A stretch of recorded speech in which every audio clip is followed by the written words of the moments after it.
जिस शहर में अमानतुल्लाह जैसा आतंकवादी बेखौफ घूम रहा है, जिस शहर में पुलिस को बेरहमी से पीटने वाले और तिरंगा उतारकर खालिस्तानी झंडा लहराने वाले लोग बेखौफ घूम रहे हैं, जिस शहर में बॉर्डर पर नशेड़ियों का जमावड़ा है, वो आराम से अपना जमावड़ा लगाए बैठे हैं, जिस शहर में बांग्लादेशी रोहिंग्या घुसपैठिए दामाद बनकर बैठे हुए हैं, उस शहर में अश्विनी उपाध्याय जी की गिरफ्तारी क्यों, पूछता है भारत। नमस्कार दोस्तों, मैं लोकेश तिवारी आप सभी का स्वागत करता हूं आज के इस वीडियो में। आपको पता ही होगा कि अश्विनी उपाध्याय जी ने 5 कानूनों की मांग की थी। पहला, समान नागरिकता, समान शिक्षा, घुसपैठ नियंत्रण, जनसंख्या नियंत्रण और धर्मांतरण नियंत्रण। ये 5 कानूनों की मांग की थी और आपको भी पता है कि 5 कानून बहुत ही आवश्यक हैं, जिससे जनता को तो लाभ होगा ही होगा, इससे देश का भी लाभ होगा।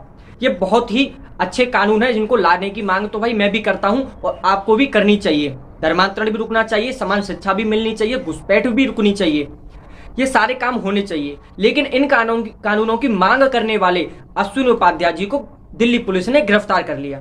आखिर क्यों? उन पर आरोप लगा है कि एक जगह पर उन्होंने देश विरोधी नारे लगाए, भड़काऊ नारे लगाए।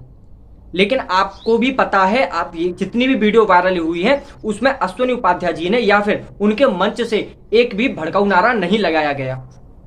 और अगर कोई सड़क के दूसरी ओर खड़ा होकर कोई भड़काऊ नारे लगाता है तो उस पर कार्रवाई होनी चाहिए ना। हम मना नहीं कर रहे, जिन लोगों ने भी भड़काऊ नारे लगाए उन पर कार्रवाई होनी चाहिए। लेकिन अश्विनी उपाध्याय जी के मुंह से एक भी नारा निकला हो तो उस पर आप केस कर सकते हैं, लेकिन ऐसा हुआ ही नहीं है। लेकिन मुद्दा क्या है कि वो एक विशेष धर्म के प्रति एक कानून लाने की बात कर रहे हैं, इसीलिए उनको गिरफ्तार कर लिया गया। और आपको भी पता है कि ये केजरीवाल सरकार जो है किसके समर्थन से चलती है, किन लोगों को सपोर्ट करती है। और दूसरी ओर आपको पता ही होगा, डासना मंदिर में यति नरसिंहानंद जी के शिष्य नरेशानंद जी पर आत्मघाती हमला हुआ, उनको चाकू से गोद दिया गया, उनके हाथ पैर को काट दिया गया। लेकिन वो मुद्दा नहीं है भाई। मुद्दा क्यों नहीं होगा? वो भी तो कल वहां पर आए थे ना उस आंदोलन में, उनको बेरहमी से मारा गया। और उस दूसरे वाले कमरे में यति नरसिंहानंद जी सोए हुए थे, क्या पता उन पर भी हमला हो जाता। लेकिन ये मुद्दा नहीं, मुद्दा है अश्विनी उपाध्याय जी को गिरफ्तार करना। वो लोग जो है साल भर से बॉर्डर को घेर कर बैठ सकते हैं, वहां पर बलात्कार पता नहीं कैसे कैसे केसों की तो आपको सूचना आई गई होगी, वो कुछ भी कर सकते हैं। शाहीन बाग में गोलियां चलती हैं, पता नहीं क्या क्या होता है, वहां पर कोई गिरफ्तारी नहीं होती। पुलिस को पीटने वाले, तिरंगा उतारने वालों पर कोई कार्रवाई नहीं होती। लेकिन कोई देश के लिए कानून की मांग करता है तो उनकी गिरफ्तारी हो जाती है। ये समझ में नहीं आता ये भारतीय या फिर पाकिस्तान है, ये सोचने वाली बात है।